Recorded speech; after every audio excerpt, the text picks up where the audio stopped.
Hello everyone, welcome to my channel. तो आज हम लेकर के आए हैं क्लास 10th का सोशल स्टडीज को, समकालीन विश्व का इतिहास को लेकर के आए हैं, जिसमें आज का चैप्टर है हमारा संसाधन एवं विकास। तो संसाधन एवं विकास को लेकर के आए हैं 10th बोर्ड को ध्यान में रखते हुए प्रिपरेशन के लिए टॉपिक वाइज हम लेकर के आए हैं। तो आज हम इस वीडियो में संसाधन के बारे में जानेंगे। तो संसाधन है क्या? तो सबसे पहले जानते हैं कि संसाधन क्या है। तो संसाधन एक ऐसा स्रोत है जिसका उपयोग मनुष्य अपनी इच्छाओं की पूर्ति के लिए करता है। कोई वस्तु प्रकृति में हो सकता है कि पहले से मौजूद हो और हमेशा मौजूद रही होगी, लेकिन वह संसाधन नहीं कहलाती है। संसाधन कब तक नहीं कहलाएगा कोई भी वस्तु? जब तक कि मनुष्यों द्वारा उसमें हस्तक्षेप ना हो। तो जब मनुष्य उसमें हस्तक्षेप कर देता है, कोई भी स्रोत में जो मौजूद पहले से ही रहता है प्रकृति से, कोई भी वस्तु पहले से प्रकृति में जो मौजूद है वह संसाधन तो नहीं कहलाएगा। संसाधन तब कहलाएगा जब मनुष्यों द्वारा उसमें हस्तक्षेप किया गया हो, तब वह संसाधन कहलाएगा। तो हमारी पर्यावरण में उपलब्ध हर वह वस्तु संसाधन कहलाती है जिसका इस्तेमाल हम अपनी आवश्यकताओं की पूर्ति के लिए या मानव अपनी आवश्यकताओं की पूर्ति के लिए कर सकते हैं, जिसे बनाने के लिए हमारे पास प्रौद्योगिकी है और जिसका इस्तेमाल सांस्कृतिक रूप से मान्य है, तो उसको हम संसाधन कह सकते हैं। प्रकृति का कोई भी तत्व तभी संसाधन बनता है जब वह मानवीय सेवा करता है। तो संसाधन हम उसको कहेंगे, यानी प्रकृति का कोई भी तत्व जो प्रकृति में कोई भी तत्व मौजूद है, तो वह तभी संसाधन बनता है जब वह मानवीय सेवा करता है। मानव आवश्यकता मनुष्य जो है अपने आवश्यकता की पूर्ति के लिए उसको प्रयोग में लाता है, तब वह संसाधन कहलाता है। तो ये था संसाधन। तो अब देखते हैं कि क्या आप उन वस्तुओं का नाम बता सकते हैं जो गांव और शहरों में हमारे जीवन को आराम पहुंचाते हैं। तो ऐसी वस्तुओं की एक सूची तैयार करें, इसको बनाने में प्रयोग होने वाले पदार्थ का नाम बताइए। तो हमारे जो जीवन में, दैनिक जीवन में जो हमारे आवश्यकता की चीज़ें होती है, तो उसको हम जानेंगे कि क्या क्या हमारे दैनिक जीवन में जो आवश्यकता की चीज़ होती है वो क्या होती है।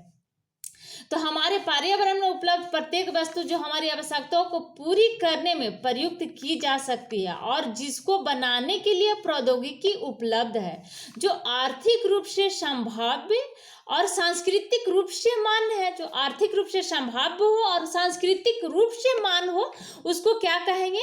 वही क्या है? संसाधन है। तो संसाधन क्या है?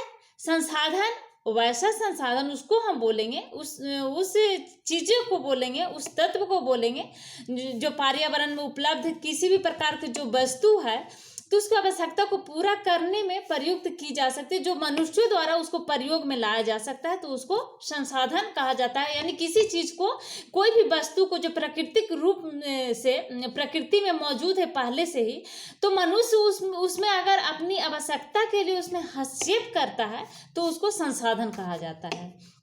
तो हमारे पर्यावरण में उपलब्ध वस्तु, जैसे मानव को देखिए, मानव जो है प्रकृति से, प्रकृति और प्रौद्योगिकी और संस्थाएं सभी के साथ जुड़ा हुआ है मानव। तो जो ये संसाधन है, हमारे पर्यावरण में उपलब्ध वस्तुओं की रूपांतरण प्रक्रिया प्रकृति, प्रौद्योगिकी और संस्थाओं के पारस्परिक क्रियात्मक संबंध में निहित है। मानव प्रौद्योगिकी द्वारा प्रकृति के साथ क्रिया करते हैं और अपने आर्थिक विकास की गति को तेज करने के लिए, मानव जो है अपनी आवश्यकता को पूर्ति करने के लिए और आर्थिक विकास की गति को और तेज करने के लिए संस्थाओं का निर्माण करते हैं। एक संस्था का निर्माण करते हैं ताकि मानव जो है, मनुष्य अपने आर्थिक विकास की गति को तेज कर सके। तो अपने आर्थिक विकास की गति को तेज करने के लिए मनुष्य क्या करता है? संस्था का निर्माण करता है। तो यहाँ बोल रहा है कि क्या आप भी अन्य बहुत से लोगों की तरह संसाधनों को प्राकृतिक उपहार समझते हैं? लेकिन ऐसा नहीं है। प्राकृतिक उपहार नहीं है संसाधन। संसाधन मानवीय क्रियाओं का परिणाम है। मानव जो क्रिया करता है अपने आवश्यकता को पूर्ति करने के लिए, मानव द्वारा जो क्रियाएं होती है, जो मानव क्रिया करता है, उसी का परिणाम है। उसी के परिणाम को संसाधन कहा जाता है। संसाधन एक प्राकृतिक उपहार नहीं है। हम संसाधन को एक प्राकृतिक उपहार नहीं समझते हैं। संसाधन मानवीय क्रियाओं का परिणाम है। मानव समवाय संसाधनों का महत्वपूर्ण हिस्सा है। वे पर्यावरण में पाए जाने वाले पदार्थों को संसाधनों में परिवर्तित करते हैं तथा उन्हें प्रयोग करते हैं। अपनी आवश्यकता को पूर्ति करने के लिए मानव उसको प्रयोग में लाते हैं। और इन संसाधनों का वर्गीकरण अगर हम करें तो वर्गीकरण को हम देखते हैं कि 4 प्रकार से इसका वर्गीकरण होता है। वर्गीकरण हम इसको कर सकते हैं संसाधन को, जैसे है पहला है उत्पत्ति के आधार पर। तो उत्पत्ति के आधार पर वर्गीकरण के उत्पत्ति के आधार पर जो संसाधन होंगे वे जैव संसाधन और अजैव संसाधन होंगे, जिसके बारे में हम आगे देखेंगे, मैप के द्वारा भी इसको समझेंगे। और दूसरा है समाप्यता के आधार पर। इसमें समाप्यता के आधार पर में नवीकरण योग्य और अनवीकरण योग्य संसाधन को देखेंगे। तीसरा है स्वामित्व के आधार पर संसाधन। तो स्वामित्व के आधार पर जो संसाधन होगा वह व्यक्तिगत भी होगा, सामुदायिक संसाधन और राष्ट्रीय और अंतर्राष्ट्रीय स्तर पर संसाधन होगा। और चौथा है विकास के स्तर के आधार पर संसाधन। तो विकास के स्तर के आधार पर जो संसाधन होंगे वे संभावी संसाधन होगा, विकसित होगा, भंडार होगा और संचित कोष होगा। तो आगे हम देखते हैं, इसको एक एक करके समझते हैं। पहले हम देखते हैं संसाधन को इस मैप के थ्रू, इस चार्ट के थ्रू देखते हैं संसाधन के वर्गीकरण को। तो संसाधन को वर्गीकरण हम इस प्रकार के कर सकते हैं, जैसे संसाधन जो है 2 प्रकार से संसाधन को 2 प्रकार से हम विभाजित कर सकते हैं। पहला है प्राकृतिक संसाधन और दूसरा है मानवीय संसाधन। तो प्राकृतिक संसाधन, सबसे पहली बात है कि प्राकृतिक संसाधन क्या है। तो प्राकृतिक संसाधन वैसा संसाधन होगा जो मानव जाति के कार्यों के बिना मौजूद होगा, जो पहले से ही प्रकृति में मौजूद होगा, उसको प्राकृतिक संसाधन कहेंगे। और मानवीय संसाधन जो मानव द्वारा उस संसाधन को लाया गया है या बनाया गया है या तैयार किया गया है अपनी आवश्यकता को पूर्ति करने के लिए, तो उसको मानवीय संसाधन कहा जाता है। अब है कि प्राकृतिक संसाधन को हम 2 भागों में बांट सकते हैं, नवीकरण योग्य संसाधन और अनवीकरण योग्य संसाधन। इसको हम एक एक करके आगे समझेंगे, नवीकरण योग्य संसाधन क्या है और अनवीकरण योग्य संसाधन क्या है। यहाँ पर हम देखते हैं कि नवीकरण योग्य संसाधन को हम 2 भाग में बांट सकते हैं। पहला है सतत अथवा प्रवाहजन, सतत या प्रवाह। नवीकरण योग्य संसाधन होगा सतत रूप से या फिर प्रवाह रूप से। तो सतत या प्रवाह में हो गया जैसे पवन यानी हवा और जल। और दूसरा है जैव संसाधन। तो जैव संसाधन को भी हम 2 भाग में बांट सकते हैं। पहला है प्राकृतिक वनस्पति और दूसरा है वन्य जीव, जिसको हम आगे डिटेल में एक एक करके समझेंगे। और दूसरा है अनवीकरण योग्य संसाधन, जिसको हम 2 भाग में बांट सकते हैं अनवीकरण योग्य संसाधन को भी। पहला है पुनः चक्रीय, जिसको पुनः हम उसको उसी अवस्था में ला करके यानी पुनः उसको दोबारा उसको उपयोग में ला सकते हैं। तो पुनः चक्रीय संसाधन में हो गया धातु, और अचक्रीय संसाधन जैसे जीवाश्म ईंधन, जिसको हम दोबारा उसको उपयोग में नहीं ला सकते हैं। तो आगे हम इसको डिटेल में सबको समझेंगे। तो आइए देखते हैं, एक एक करके समझते हैं। सबसे पहले हम लोग जानते हैं संसाधन के प्रकार। तो संसाधन के प्रकार कितने प्रकार के होते हैं। तो पहला है उत्पत्ति के आधार पर संसाधन। तो उत्पत्ति के आधार पर संसाधन को हम सबसे पहले जानते हैं। उत्पत्ति के आधार पर जो संसाधन है, पहला है जैव संसाधन। तो जैव संसाधन के बारे में हम लोग सबसे पहले जानते हैं। जैव संसाधन है क्या, जैव और अजैव संसाधन के बारे में जानेंगे। तो सबसे पहले जैव संसाधन जो उत्पत्ति के आधार पर है। तो इन संसाधनों की प्राप्ति जीव मंडल से होती है और इनमें जीवन पर्याप्त जैव जो संसाधन होते हैं इसकी प्राप्ति जीव मंडल से होती है। जैव संसाधन की प्राप्ति जीव मंडल से होती है और इनमें जीवन व्याप्त है, जैसे मनुष्य, वनस्पति जगत और प्राणी जगत, मत्स्य जीवन, पशुधन आदि। जैव संसाधन यानी संसाधनों की प्राप्ति जीव मंडल से। जीव मंडल कहने का मतलब है कि वैसा मंडल, वैसा जगह जहाँ पर सभी प्रकार के जीव जंतु, मनुष्य, वनस्पति, पेड़ पौधे, सभी पशु पक्षी, सभी प्रकार के पाए जाते हैं जीव। तो उसको जीव मंडल कहेंगे। तो जैव संसाधन, इन संसाधनों की प्राप्ति जो है, जैव संसाधन की प्राप्ति जीव मंडल से होती है। जैव संसाधन की प्राप्ति कहाँ से होती है? जीव मंडल से होती है।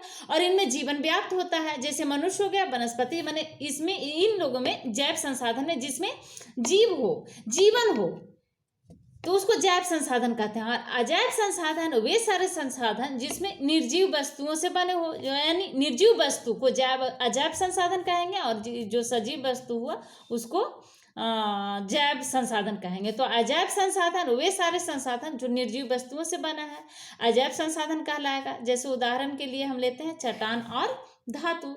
चट्टान और धातु कैसा संसाधन हो गया?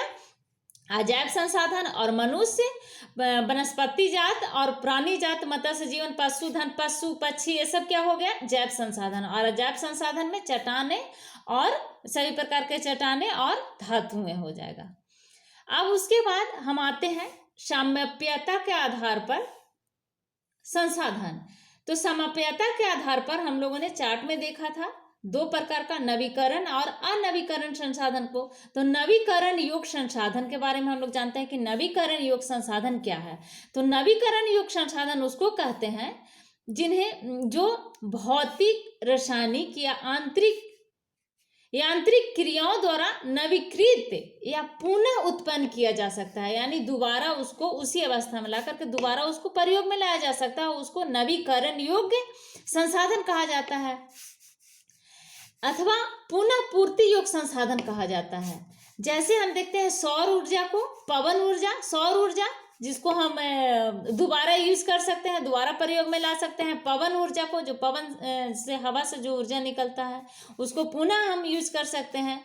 जल को, वर्षा का जल को हम उसको, वर्षा का जल क्या होता है, समुद्र में जाता है और समुद्र से फिर बाष्पित होकर के, बाष्पन बन के, बादल बन करके फिर पुनः वर्षा के रूप में धरती पर गिरता है। तो ये पुनः जो है इसको पुनः पूर्ति योग्य संसाधन कहा जाता है। जैसे वन हो गया, वन जीवन हो गया। तो इन संसाधनों को सतत अथवा प्रवाह संसाधन में विभाजित किया जाता है। नवीकरण योग्य संसाधन को भी दो भागों में बांटे थे, हम लोग चार्ट में देखे थे। तो दो भाग में, जैसे सतत या प्रवाह संसाधन के रूप में भी इसको विभाजित किया जा सकता है, नवीकरण योग्य संसाधन को। अब नेक्स्ट है अनवीकरण योग्य संसाधन। तो अनवीकरण योग्य संसाधन क्या है? नवीकरण संसाधन वह था जिसको हम पुनः उसको उपयोग में ला सकते हैं, पुनः चक्रीय। और अनवीकरण योग्य संसाधन उसको कहेंगे जो एक लंबे भूवैज्ञानिक अंतराल में होता है। खनिज और जीवाश्म ईंधन इस प्रकार के संसाधनों के उदाहरण है। खनिज हो गया, जीवाश्म ईंधन हो गया। तो इस प्रकार के संसाधन को जिसको हम जो लंबे समय तक भूवैज्ञानिक अंतराल में होता है, बहुत लंबा समय लगता है, लंबा समय। जैसे कोयला को ही ले लीजिए आप, तो बहुत लंबे समय उसका बनने में, तैयार होने में, जमीन के अंदर उसको समय लगता है बनने में। तो भूवैज्ञानिक अंतराल में होता है वैसा संसाधन, अनवीकरणीय योग्य संसाधन। तो इसके बनने में लाखों वर्ष लग जाते हैं। और इनमें से कुछ संसाधन जैसे धातुएं पुनः चक्रीय है, और कुछ संसाधन जैसे जीवाश्म ईंधन जो है अचक्रीय है। वह एक बार के प्रयोग के साथ ही खत्म हो जाता है। जो अचक्रीय होगा उसको एक बार ही प्रयोग करेंगे। जैसे हम कोयला को जलाते हैं तो राख के रूप में समाप्त हो जाता है, खत्म हो जाता है, उसको दोबारा हम उसको प्रयोग में नहीं ला सकते हैं। तो वह जो है अचक्रीय संसाधन कहलाता है। अब नेक्स्ट पॉइंट है स्वामित्व के आधार पर संसाधन। तो स्वामित्व के आधार पर जो संसाधन था, व्यक्तिगत संसाधन और सामूहिक रूप से संसाधन, ये सब है। तो व्यक्तिगत संसाधन को पहले हम लोग देखते हैं कि क्या है। स्वामित्व के आधार पर जो संसाधन है, तो संसाधन निजी व्यक्तियों के स्वामित्व में भी होते हैं, उसे व्यक्तिगत संसाधन कहा जाता है। जो निजी, जिसका वैसा संसाधन जिसका स्वामित्व निजी व्यक्ति के हाथों में होता हो, ऐसे समझिए। वैसा संसाधन जिसका जो है निजी व्यक्ति हो, जिसका स्वामित्व जो है, जिसका स्वामी, जिसका मालिक निजी व्यक्ति हो। तो बहुत से किसानों के पास सरकार द्वारा आवंटित भूमि होती है, जिसके बदले में वे सरकार को लगान चुकाते हैं। गांव में बहुत से लोग भूमि के स्वामी भी होते हैं और बहुत से लोग भूमिहीन भी होते हैं। तो शहरों में लोग भूखंड, घरों व अन्य जायदाद के लिए मालिक होते हैं। बाग, चारागाह, तालाब और कुओं का जल आदि संसाधन के निजी स्वामित्व के कुछ उदाहरण हैं। अपने परिवार के संसाधनों की एक सूची तैयार कीजिए। मान लीजिए अपने परिवार का कोई भी संसाधन हो, जैसे दुकान किसी का बिजनेस है, तो वह भी उनका जीवन यापन का एक संसाधन हुआ, तो वो निजी संसाधन हो गया। उस प्रकार के संसाधन को क्या बोलेंगे?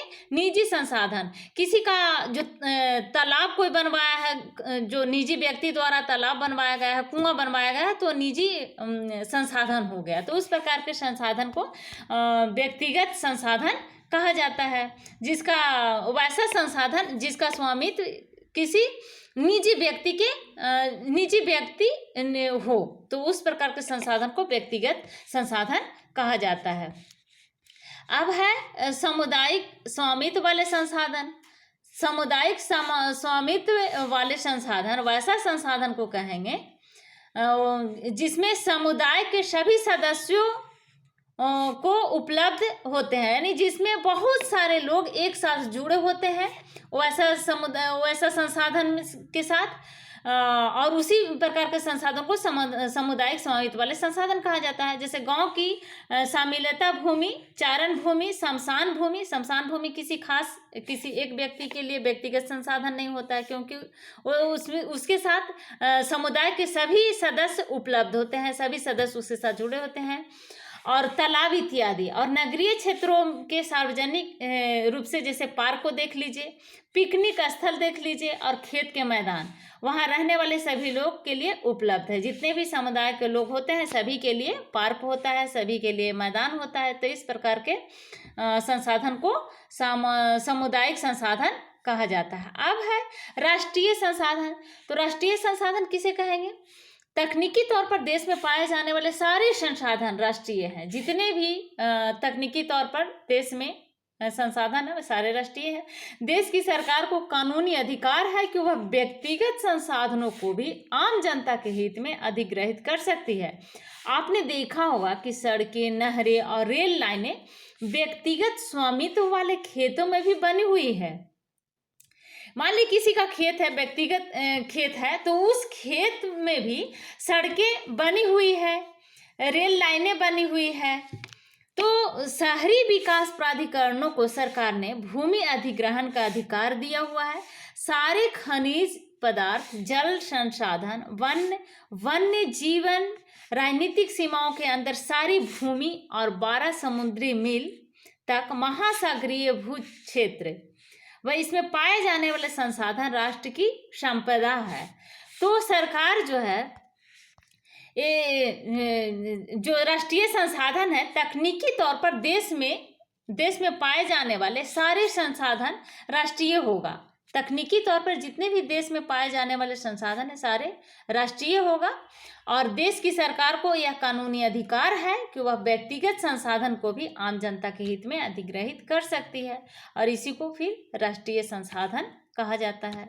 जैसे व्यक्तिगत संसाधन में किसी का अगर खेत है तो उसमें भी सड़कें, नहरें और रेल लाइनें बनाई गई है सरकार द्वारा, तो इसको राष्ट्रीय संसाधन के रूप में हम देख सकते हैं। राष्ट्रीय संसाधन इसको कह सकते हैं, राष्ट्रीय संसाधन ही हुआ। देश की सरकार को कानूनी अधिकार है कि वह व्यक्तिगत संसाधन को भी आम जनता के हित में अधिग्रहित कर सकती है। नेक्स्ट पॉइंट है अंतर्राष्ट्रीय संसाधन। तो अंतर्राष्ट्रीय संसाधन क्या है? तो कुछ अंतर्राष्ट्रीय संस्थाएं संसाधनों को नियंत्रित करती है। तट रेखा से 200 समुद्री मील की दूरी, जो तट रेखा होगा, तटीय रेखा से 200 समुद्री मील की दूरी क्षेत्र में जो होगा से परे खुले महासागरीय संसाधनों पर किसी देश का अधिकार नहीं होता है। जो तट रेखा है, समुद्री तट रेखा जो होता है, तो समुद्री तट रेखा से 200 समुद्री मील की दूरी, समुद्री जो तट है उससे 200 समुद्री मील की दूरी से परे, उसके बाद जो स्थान होगा, जो उसके बाद जगह होगा, खुले सागरीय संसाधन पर किसी भी देश का अधिकार नहीं होता है। तो उस प्रकार के संसाधन को अंतर्राष्ट्रीय संसाधन कहते हैं। तो इन संसाधनों को अंतर्राष्ट्रीय संस्थाओं को सहमति के बिना उपयोग नहीं किया जा सकता है। तो इस प्रकार के संसाधन को अगर उपयोग में लाना है तो अंतर्राष्ट्रीय संस्थाओं की सहमति से हम इसको उपयोग में ला सकते हैं। बिना अंतर्राष्ट्रीय संस्थाओं की सहमति से हम इसको उपयोग में नहीं ला सकते हैं। नेक्स्ट पॉइंट को देखिए कि विकास के स्तर के आधार पर संसाधन। विकास के स्तर के आधार में संसाधन हो गया संभावी संसाधन। तो संभावी संसाधन क्या है? तो संभावी संसाधन वैसा संसाधन है जो किसी प्रदेश में विद्यमान होते हैं परंतु इसका उपयोग नहीं किया गया है। उदाहरण के तौर पर किसी भी क्षेत्र में, किसी भी प्रदेश में उस प्रकार का संसाधन विद्यमान होता है लेकिन उसका उपयोग अभी तक नहीं किया गया है, तो उसको कहा जाता है संभावी संसाधन।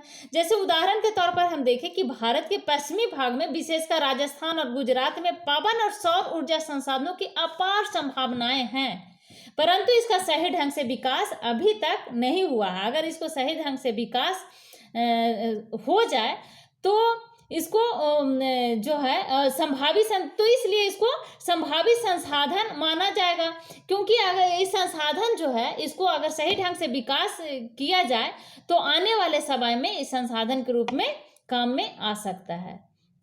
अब है नेक्स्ट पॉइंट है विकसित संसाधन। तो विकसित संसाधन किसको कहेंगे? तो विकसित संसाधन वह संसाधन है जिसका सर्वेक्षण किया जा चुका है, उसको हम विकसित संसाधन कहते हैं, और उनके उपयोग की गुणवत्ता और मात्रा निर्धारित की जा चुकी है, तो उसको विकसित संसाधन कहते हैं। संसाधनों का विकास प्रौद्योगिकी और उनकी संभाव्यता के स्तर पर निर्भर करता है। तो विकसित संसाधन किसको कहेंगे?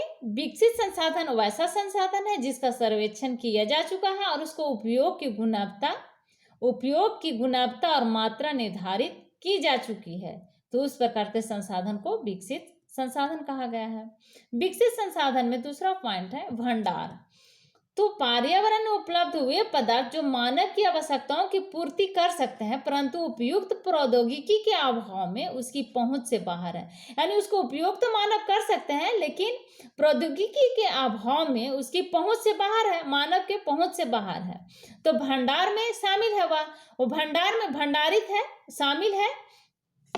जैसे उदाहरण के लिए ले लीजिए, जल दो गैसों का मिश्रण है, हाइड्रोजन का 2 मॉलिक्यूल्स और ऑक्सीजन का 1 मॉलिक्यूल्स, तो H2O जल हाइड्रोजन और ऑक्सीजन से बना हुआ, हाइड्रोजन को 2 मॉलिक्यूल्स और ऑक्सीजन का 1 मॉलिक्यूल्स। तो जल दो गैसों से बना हुआ, हाइड्रोजन और ऑक्सीजन का यौगिक है। जल क्या है?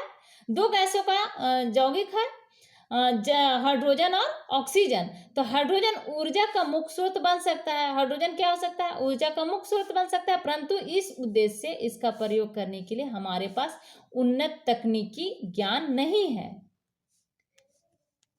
नेक्स्ट पॉइंट है संचित कोष। तो संचित कोष किसको कहेंगे? तो संचित कोष यह संसाधन भंडार का ही हिस्सा है जिन्हें उपलब्ध तकनीकी ज्ञान की सहायता से प्रयोग में लाया जा सकता है। संसाधन भंडार को हम लोग क्यों नहीं इसको उपयोग में ला रहे हैं? क्योंकि उन्नत तकनीकी का ज्ञान हमारे पास नहीं है। उसी तरह से संचित कोष भी है, संचित कोष संसाधन भी भंडार संसाधन का ही हिस्सा है, जिन्हें अगर तकनीकी का मालूम हो जाए, तकनीकी का ज्ञान हो जाए तो इसको उपयोग में लाया जा सकता है, परंतु इसका उपयोग अभी आरंभ नहीं हुआ है। इनका उपयोग भविष्य में आवश्यकता पूर्ति के लिए किया जा सकता है। नदियों के जल को विद्युत पैदा करने में प्रयुक्त किया जा सकता है, परंतु वर्तमान समय में इसका उपयोग सीमित पैमाने पर ही हो रहा है। इस प्रकार बांधों में जल, वन आदि संचित कोष है जिसका उपयोग भविष्य में किया जा सकता है।